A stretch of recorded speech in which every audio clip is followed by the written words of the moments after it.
FSN Radio. It's all about what's next. Go to financialsurvivalnetwork.com and sign up for your free weekly newsletter. You'll also get 3 free reports. The Financial Survival Network. It's all about what's next.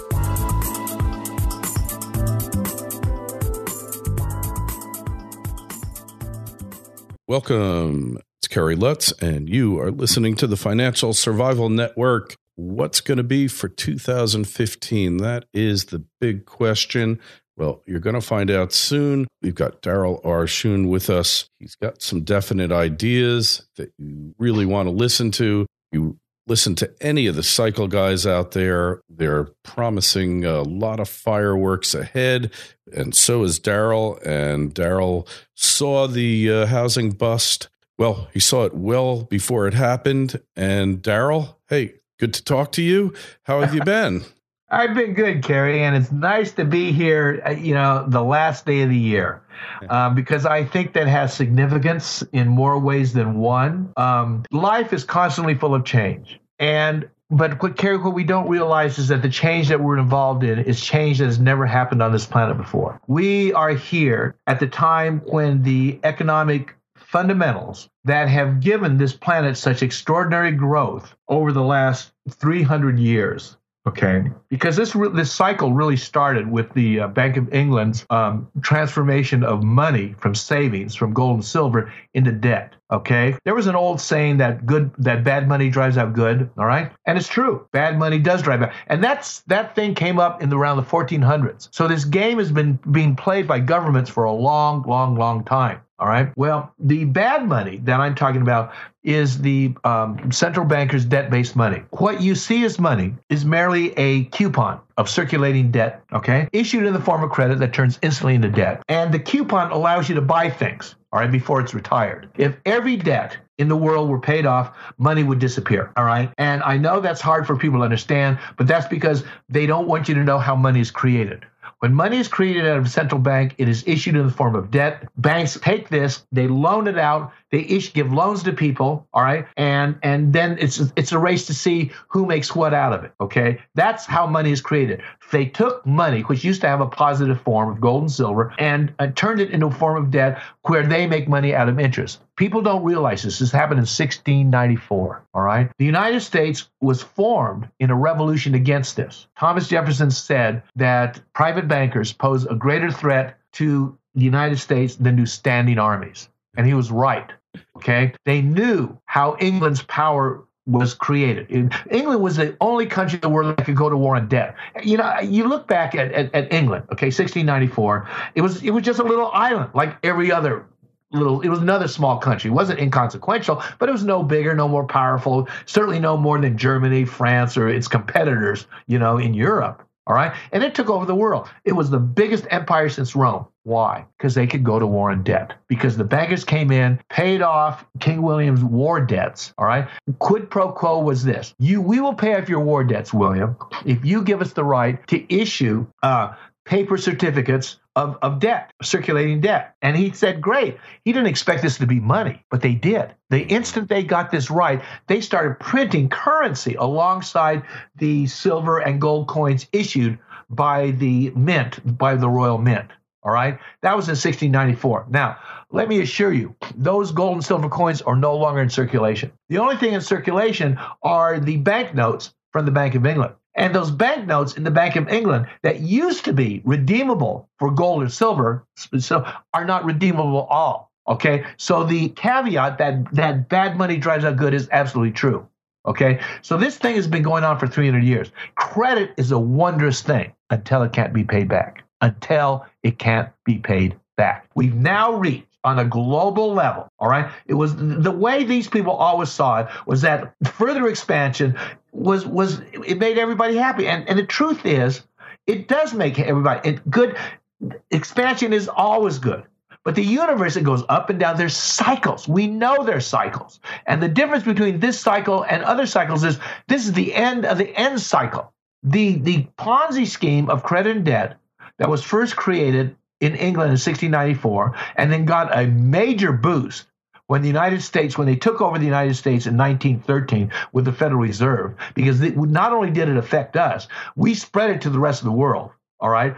I mean, this type of money did not exist before the central bankers got in control, and now we think it's normal. Yeah. It's like thinking herpes. It's like thinking everybody's born with herpes. Oh, great. You know? Yeah. I mean, that's what it's like. Mm-hmm. All right. Before, it wasn't so. Okay. Now, that disease, that little thing of central banking, which made everybody feel good, is on its last legs. Okay. So when you ask me what's going on here at the last day of 2014, I'm saying that this is the last legs of the last big thing. All right. Interesting. Yeah. And hey, you see the rigging that's been exposed recently with basically every major market. What about oil with what happened to that recently? Is that just another rig job here, Darryl? Well, it was rigged before. That's what OPEC is. Okay. Mm-hmm. It's a cartel. We believe these are free market. Crap, they're not free markets, and they haven't been. When your entrance into a free market depends on you having to have a chit or what do they call it? In Las Vegas? You need those.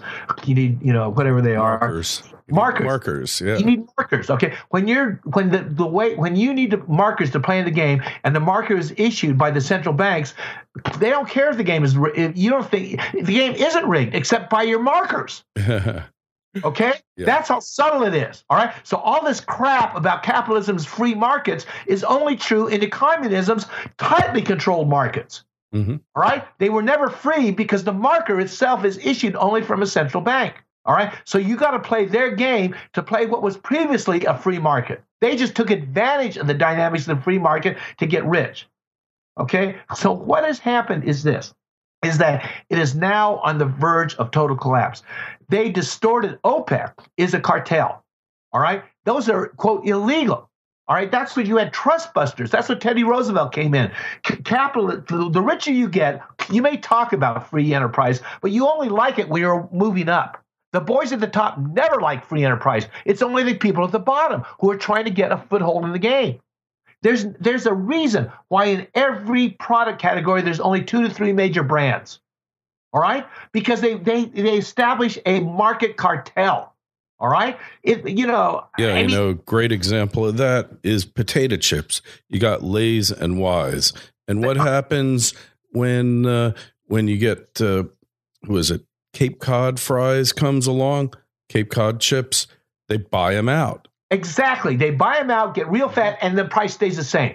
All right. Because the people coming in below naturally will take advantage of the arbitrage of the lower cost of production and the higher market price that is artificial. Okay. Mm-hmm. This is illegal, except it happens naturally. But if you do it formally, it is flat out illegal. OPEC was an illegal price fixing cartel that was absolutely allowed by the United States because of the quid pro quo for the oil price cartel. They agreed that oil would only be sold in U.S. dollars. All right. So that's where the deal with the devil was done. All right. So ever since then, we've had an artificial price of oil higher than it would have been on supply and demand dynamics. All right. That kept going higher and higher and higher and higher. The fact that you and I are paying a lower price today has nothing to do except with supply and demand, except the dynamics has been blown apart. And now the oversupply is in there and has brought down the price of oil. Okay. And it hasn't hit bottom yet. But see, that coincides with this bubble, this extreme credit driven bubble. Credit drives growth, but it drives it artificially. Okay. It drives it artificially. But I tell you, all these people who love credit, they just don't know, they love credit because of what credit does in the beginning. They hate what it does in the end when it turns into debt and they get foreclosed on. We are in the end of the credit and debt Ponzi scheme when the ability to induce growth by credit is gone. 0% money is not creating the sufficient growth. It's never before happened except during the Great Depression. All right. And the thing that saved our ass during the Great Depression was the Great War, World War II. Hitler came along, blew everything away, and we had 21,770 tons of gold, which we could loan everybody out, make and build a new world. We took that, we ran with it, we spent all that gold on our military misadventures. all right, went off the gold standard, went into paper, could print money till the cows are coming home, all right, and we've done it. This is what it was 1971, we went off the gold standard. This 2015, hey, surprise anybody that we've blown it up? This is just what's happening, all right? This is just what's happening. And that's why everybody here who's buying gold and silver is basically a life insurance. You know, you want to make money in the interim, you know, but it's a life insurance policy for these times. That's what it is. That's what it is. Now, there's a lot of talk about what's going to happen. And I understand it. All right. Talk is always listened to by the people who want to hear what the talker is saying. All right. So the most popular people out there are the ones telling people it's all right. I understand why people want to hear that it's all right. I totally understand that, Kerry. All right. I mean, it's human nature. You know, you don't want to go and hear that, you know, that Ebola, it may be beyond our control. All right. Or that your grandmother's heart attack may be fatal. You know, you want to go in there and have the doctor come out and say, you know what, we got this new drug, you know, and everybody goes home and feels good until they get the phone call the next morning that grandma's dead. All right. I understand why people want to feel good, especially in times like this, especially when what was true yesterday no longer is, throwing into question what is going to be. The difference between me and most of these people, Kerry, is this. I believe we're going through a cleanse. We're going through a cosmic cleanse at a level that people have never, ever even imagined. And out of the crash of this system of credit and debt, something much bigger, much more equitable, much more beneficial to humanity is going to emerge. What we've seen is the growth of growth plantations, all right? And for those who are faster and quicker, you live on the better houses on the debt plantation. All right. And you may sit there and go and be real glad. And you know, and you know who, you know, but I tell you, the older people, the disadvantaged, the ones aren't as fast and as nimble of you, they're having a hard time.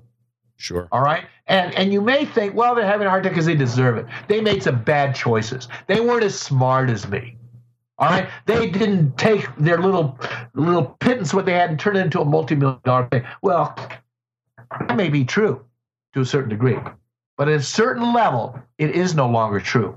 And that's what's happening now. We are in a cosmic shift of where the credit and debt Ponzi scheme that benefited certain people and certain segments over others is about to end. All those little virtues that you founded your life on, that I understand, are temporary. Temporary. We are here at the end of the end. You know, it's like a system of books, and it looks like the history of the world, you know, and then you have the history of the world, and it's divided into 4 sections, all right? Well, we're at the end of one of the sections. We're at the end of one of the sections, all right? And these people keep hoping that there's another volume coming. There isn't. There is another volume, but it's not of this section.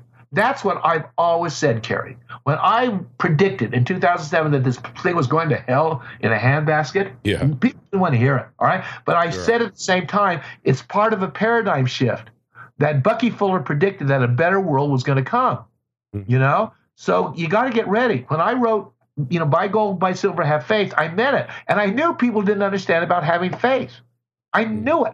I know it, but that didn't mean it didn't have meaning. What was true yesterday is not going to be true tomorrow, all right? Not at all. And there's a whole lot of people whose vested interest is trying to take the past and put it in the future. I wrote an essay when I was in junior college, and I talked about change, and I said, in these periods, this is 1963, I said, what's going to happen? You're going to see the rise of fundamentalist religion. Because the accelerating change is going to scare people so much, they're going to go back to what they thought was true yesterday, even though they weren't here. All these fundamentalists weren't here when people believed like that. All right? They just sort of made it up. All these born-again Christians floating around, blah, blah, blah, blah, blah, you know, these Muslims. You think we're going through change. Imagine the Muslim world. These people grew up, their parents grew up riding around in camels.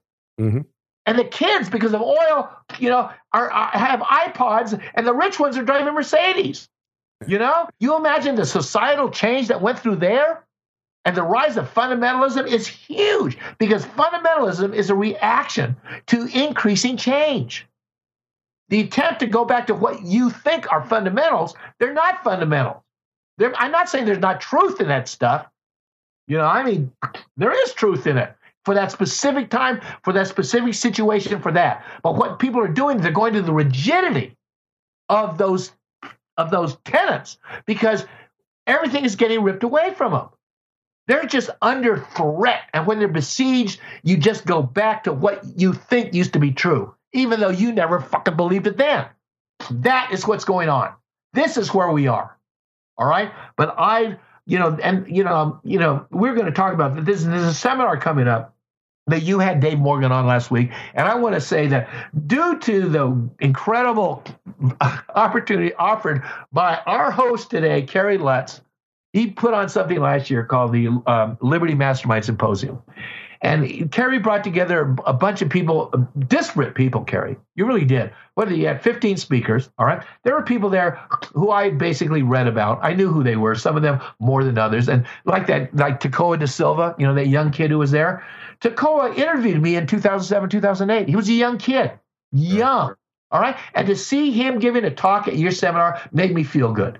All right, because he had the wherewithal at that time to start going up, and because he had enough talent, he rose to the top where here he is at an event that when he interviewed me as an unknown, we're both there. Okay, now who else was there? It was David Morgan. All right, I knew who David Morgan was. I'd never met him. We live in this cyber world where he writes what he writes, I write what you write what you write. Okay. I knew David as Mr. Silver. That's a silver guy. I'm into gold. All right. I mean, those are predilections. It's like being, whatever you are. It's like being a Ravens fan or a Giants fan. I tell you, and you really may go down to the mat and shoot somebody when you're drunk over the fight, but it's really all a matter of time and circumstance. Where you are in this deal. Even politics, I think it's a matter of gender and bias and personality. All right. So there's David Morgan, Mr. Silver, at the Liberty Mastermind Symposium. And what he said was so stunning. And he, Kerry, you had him on last. He didn't talk about silver at all. He talked about change. Yeah. He talked about change. All right. That's what stunned me. So when we started talking because of you, we met each other, for the first time. And I said, hey, David, I said, why don't we do a deal? I do gold, you do silver. And Dave comes back and goes, yeah, Darryl, but how about that other stuff we were talking about? Right. So I go, yeah, we can do that. So we started hatching up and doing a seminar. And so what happened is I told David, I had a friend, Marshall Thurber, I met in law school, who had who had this game called the checkerboard game that was extraordinary. Absolutely. It had only been played once. When I gave my prediction about the economic collapse in 2007, it was at Marshall Thurber's Positive Deviant Network. All right. It cost $5,000 a year to join. We met 4 times a year, and it was what Marshall called high achieving positive deviants, the ones who were classically out of the box. The reason why I wrote my book, Kerry, was one of the positive deviants that I met in 2005. He was in his mid to late 30s. He was already retired. All right. At the age of 21, he graduated from college. 10 years later, he was a managing director of Deutsche Bank in London. All right. The next year, he started a proprietary hedge fund for Credit Lyonnais Credit Management, a multi-billion-dollar hedge fund that wasn't even on the markets. He only did it for the bank. All right. 3.5 years later, he sold out and was retired. I didn't know at the time. At that time, the next year, he was inducted into the Credit Magazine's Hall of Fame as the 50 top bond traders in the world. Yes, you never hear about him because he didn't do it in public. It was a proprietary bond fund. I found out later he had lectured the Federal Reserve in the early 2000s. He'd been a consultant to Citibank, J.P. Morgan on distressed debt, on European debt. He's there at this seminar in 2006, Positive Deviance. Marshall introduces him to me. I don't know who this guy is at all. And Marshall says, John, like you, is worried about the economy. All right. Well, that's interesting because he was the big boy. I didn't know how big he was. All right. Mm-hmm. But I knew he was from Wall Street. But I knew John wasn't as worried about as I was. All right. And because he had all the credentials, I wrote eventually my book was basically a 148-page paper justifying to him why I thought things were so bad. Mm-hmm. All right. That's what the Positive Deviant was. That's where I gave my presentation. And the last meeting of the Positive Deviants, Marshall came up with this game called the checkerboard game. I tell you, Kerry, it was stunning. It was the only time it was played. I can hardly wait to play it, really. Oh, Kerry, it was transformative. Great. The way Marshall sets these games up, he's a genius at it. It brought change into a visceral level. The way he sets it up, and the part you play, you walked in a room. The room was divided into what looked like a checkerboard. All right, with duct tape on the floor. So Marshall said, okay, everybody stand, take a space on the checkerboard. All right, and we did. And then he had numbers and stuff like that, and we moved around on the checkerboard. All right, and we went through 3 or 4 iterations. And I tell you, people got uptight. People went through changes because it was like it was incredible. It wasn't like telling us about change. It wasn't giving us rules. It wasn't the stuff that people went through was you experienced exponentially change in a personal form, in a context that was totally artificial, but brought all this stuff. So when I told, when Marshall said, I said, Marshall, can I do the checkerboard game? He said, yeah. So he said, but I don't remember how I did it. But somebody tried to buy that game, right? Tony Robbins. Yeah, and he blew him off. Because Marshall. Yeah, forget it. This is, and so nothing ever happened with it. I mean, Tony Robbins is big. Yeah, right. Huge. So, yeah, he's huge. And Tony Robbins took Marshall's business in you class in the 1970s. Like Bob Kiyosaki, like Jack Canfield. All those people took Marshall's business in you class. And he had another game in there called the Blocks game.